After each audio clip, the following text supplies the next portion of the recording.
नाम जप कब तक करना है, माला कब तक करनी है, कंठी कब तक धारण करनी है, तिलक कब तक नित्य लगाना है, कथा कब तक सुननी है। जब तक मेरा सुमिरन हरि करें मैं पावा विश्राम, मैं विश्राम में जाऊं, ठाकुर जी अब मुझे याद करते हैं, ऐसी स्थिति हो।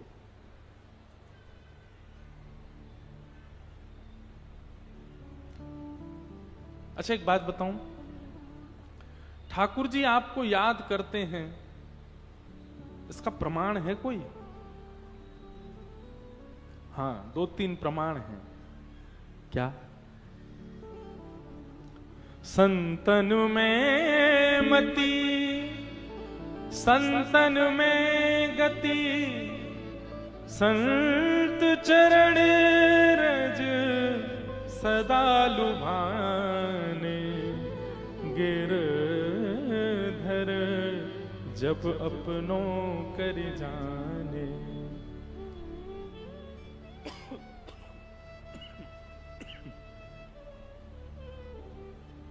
संतन में मति, संतन में गति, संत चरण रज सदा लुभाने, तब समझो गिरधर अपनों करी जाने।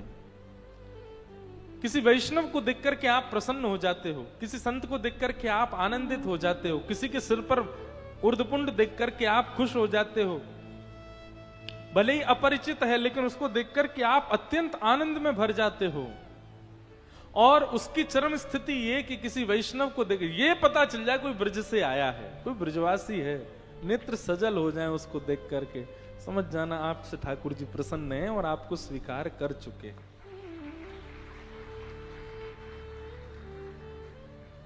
वैष्णवों को देख करके, ब्रजवासियों को देख करके, ठाकुर जी को भजवे वाले ऐसे प्रिय जनन को देख करके आपके चित्त में अत्यंत आह्लाद हो। जैसे अभी आपके चित्त में आह्लाद कब होता है? जब आप दाल पकवान देखते हो तो आह्लाद होता है, कोई बड़ा पाव देखता है तो उसको आह्लाद होता है, या जिस एक्टर को आप बहुत देखते हो वो सामने अचानक से आ जाए तो खुश हो जाते हो, ओहो आह्लाद, महाराज भाग रहे हैं उसके पीछे। ऐसा आह्लाद, ऐसा आनंद, और ऐसा नहीं इससे कई गुना बढ़िया, ये तो संसारी है, बेकार है। बस लगे अब परम सुख मिल गया मुझे, मैं उनसे मिल लिया जो ठाकुर जी के हैं।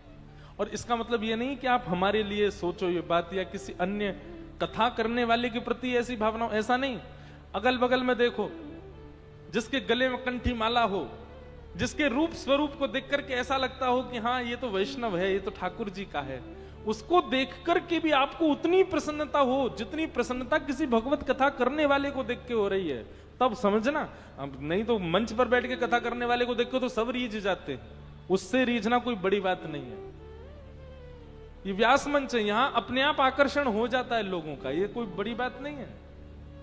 पर उसके प्रति आकर्षण होना जिसको आप जानते नहीं, जिसको कभी सुना नहीं, जो बस वैष्णव भेष में दिख गया फिर भी आपको अच्छा लगे, उसको देख करके प्रसन्नता हो, तब समझना आपको ठाकुर जी स्वीकार कर रहे हैं। गिरधर जब अपनों करी जाने, ताको मन भक्तन की सेवा, संत चरण रज सदा लुभाने, गिरधर जब अपनों करी जाने। तो रस और रास, हम लोग अभी रस में हैं, हम प्रयास करते हैं ठाकुर जी के पास जाने का, हम प्रयास कर रहे हैं ठाकुर जी को रिझाने का, हम प्रयास कर रहे हैं उनको मनाने का, हम प्रयास कर रहे हैं उनकी प्राप्ति का। परंतु एक दिन ऐसा हो जाए कि आपकी रस लक्षणा भक्ति ऐसी हो जाए कि अब आप प्रयास नहीं करते, अब ठाकुर जी प्रयास करते हैं आपसे मिलने का।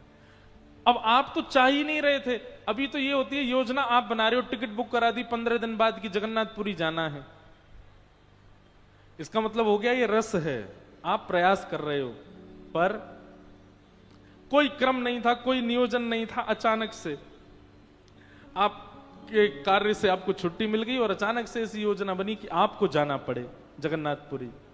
अपने आप टिकट हो गई, अपने आप सब व्यवस्था हो गई, समझो ये रास है, ठाकुर जी बुला रहे हैं, ठाकुर जी पुकार रहे हैं। अच्छा मैं पता है लोगों से एक बात कहता हूं कि वृंदावन जाने की अपने आप योजना मत बनाओ। आप कहोगे महाराज जी बड़ी व्याकुलता होती है, बहुत परेशानी होती है, बहुत याद आती है, क्या करें? मत करो, एक आध बार रुको तो सही, खुद योजना मत बनाओ। नेक्स्ट देखो तो सही, उनको याद आती है कि नहीं? तुम आए दिन पहुंच जाते हो उनके पास। अब भाई तुम आए दिन किसी के घर रोज पहुंच जाओ, वो भी कहेंगे यार ये रोज रोज आ जाता है। वृंदावन में वैसी बहुत भीड़ हो गई है। एक बार मेरे कहे से करके तो देखो। आप योजना मत बनाना वृंदावन जाने की, इंतजार करो। बोले अब हम ठाकुर जी आपसे देखना चाह रहे हैं, आप कैसे बुलवाओगे हमको? संकेत क्या होंगे कि ठाकुर जी बुला रहे हैं?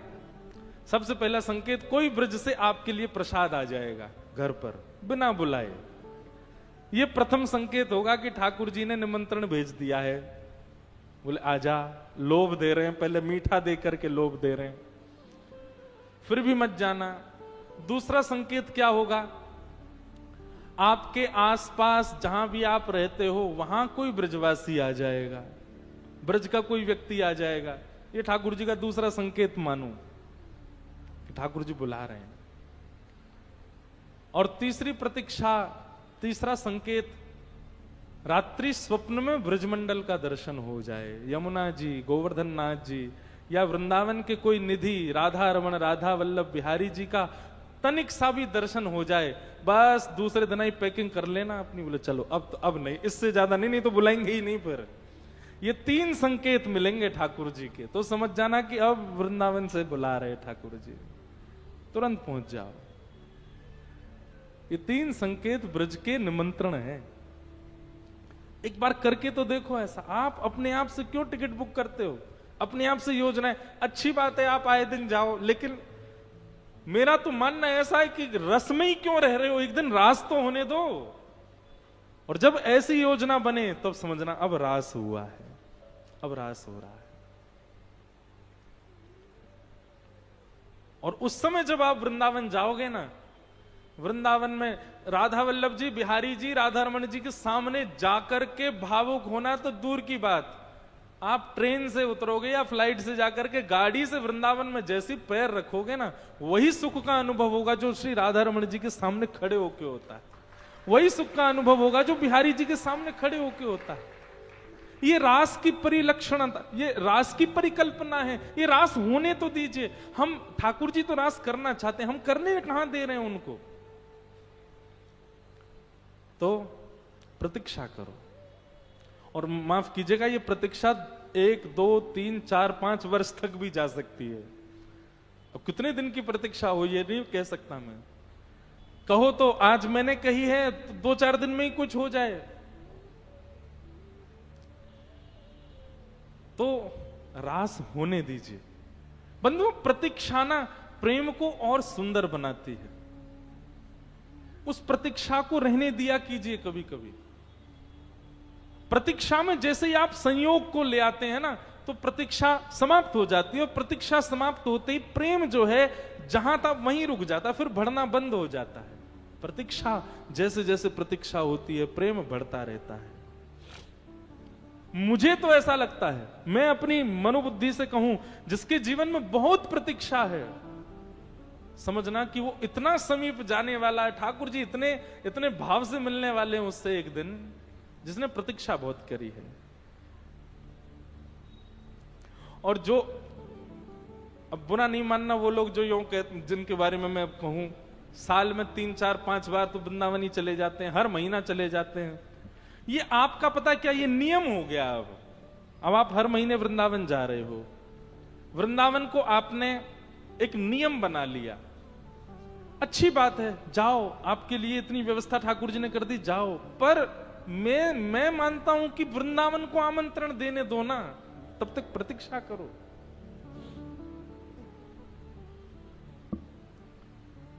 तब होगा रास। रास का मतलब है अब ठाकुर जी याद कर रहे हैं, ठाकुर जी योजना बना रहे हैं आपसे मिलने की, और आप योजना बनाओ, वो है रस। रस और रास, ये अंतर है। गोपियां सब ठाकुर जी से मिलना चाहती हैं, 24 घंटे उन्हीं को निहारना चाहती हैं, उन्हीं को देखना चाहती हैं। पर आज शरद पूर्णिमा का चंद्रमा उदित हुआ, ये वही चंद्रमा है जिस चंद्रमा के लिए ठाकुर जी पहले कह चुके हैं गोपियों को कि मैं शरद पूर्णिमा की रात्रि में आप लोगों से रास विहार करूंगा। आज शरद पूर्णिमा का चंद्रमा निकल आया, सीखो गोपियों से, तब भी गोपियां नहीं गईं। गोपियां प्रतीक्षा कर रही हैं, बोले पूर्णिमा का चंद्रमा तो निकल आया, लेकिन अभी भी कन्हैया बुलाएगा तो जाएंगी। ऐसा नहीं है कि गोपियां व्याकुल नहीं है, गोपियां उत्सुक नहीं है जाने की, इतनी उत्सुक हैं कि बस एक कोई झूठे को आके बोलते कन्हैया खड़े, तुरंत भागेंगी। लेकिन ये प्रेम का स्वरूप है, गोपियां चाह रही हैं एक बार और कन्हैया बोल दे कि मैं तुम्हारी प्रतीक्षा कर रहा हूं, सो ही जाएंगी। और तभी जगौ कलम बाम दृशाम मनोहरम, ठाकुर जी ने अपनी वेणु को अपनी ओष्ठ पर धारण करके अपनी कोमल उंगलियों से उसके छिद्रों को आच्छादित करते हुए और जैसे ही प्राण पिरोए, बाज उठी वंशी वृंदावन में। अब देखो, बहुत सावधानी से सुनिएगा। जो कृष्ण को केवल नंद नंदन समझते हैं, जो कृष्ण को केवल परमात्मा समझते हैं, जो कृष्ण को केवल और केवल यशोदा का पुत्र समझते हैं, उनको तो ऐसा सुनाई दे रहा है कि वंशी बज रही है। लेकिन जिनके चित्त में कृष्ण के प्रति प्रेम है, उन सबको ध्वनि नहीं सुनाई दे रही, उनको शब्द सुनाई दे रहा है। मानो शब्द आकर के कान में कह रहे हो, अरे गोपी तू यहां बैठी है, मां कन्हैया कदम्ब के नीचे तेरी प्रतीक्षा करें, जल्दी चल। कथा में भी ऐसा ही होता है, कथा में इतनी भीड़ आती है, पर कथा में सब लोगों को तो ऐसा लगता है कि व्यास जी शब्द बोल रहे हैं, व्यास जी कथा बांच रहे हैं, सामने पोथी में से देख देख के बोल रहे हैं। पर जिनके चित्त में कृष्ण प्रेम है, उनके नेत्र बंद हो जाते हैं, नेत्र सजल हो जाते हैं। उनको लगता है कि ये कथा नहीं है, ये शब्द नहीं है, ये अक्षर नहीं है, ये साक्षात कृष्ण वाणी है, और ये मेरे चित्त के लिए ही मुझे सुनाई जा रही है। मुझे परम शांत, परम आनंदित और भक्ति में और प्रवर करने के लिए ठाकुर जी ही संदेश दे रहे हैं मुझको। कथा में भी ये भेद दिखाई दे जाता है।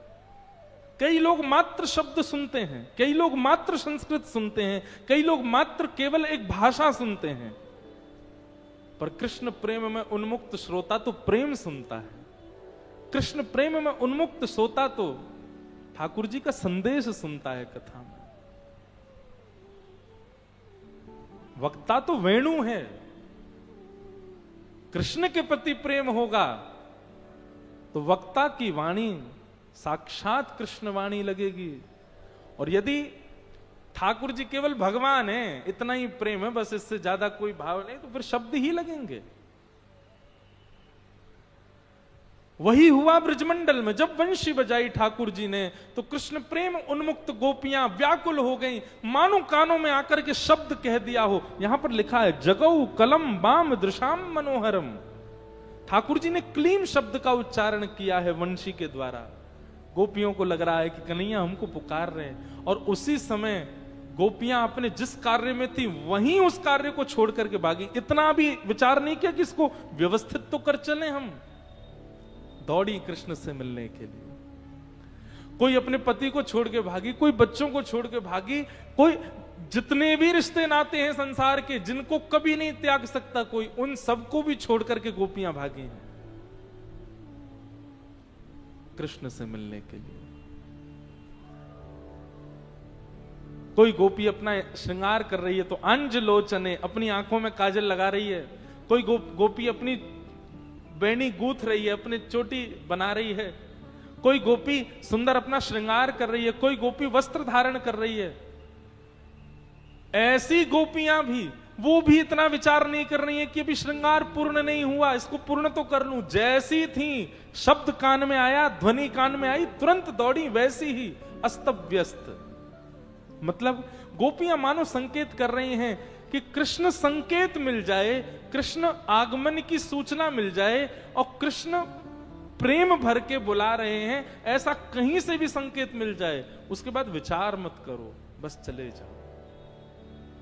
क्योंकि ठाकुर जी का एक स्वभाव है, वो 3 बार संकेत करके बुला रहे हो तो चले जाओ, चौथी बार बुलाएंगे नहीं, 3 ही संकेत करेंगे। पर यहां गोपियां तो प्रथम संकेत में ही भागी हैं और अस्त व्यस्त ही भागी हैं। सब गोपियां आकर के ठाकुर जी के सामने खड़ी हो गई। भगवान ने सबसे पहले तो गोपियों का स्वागत किया।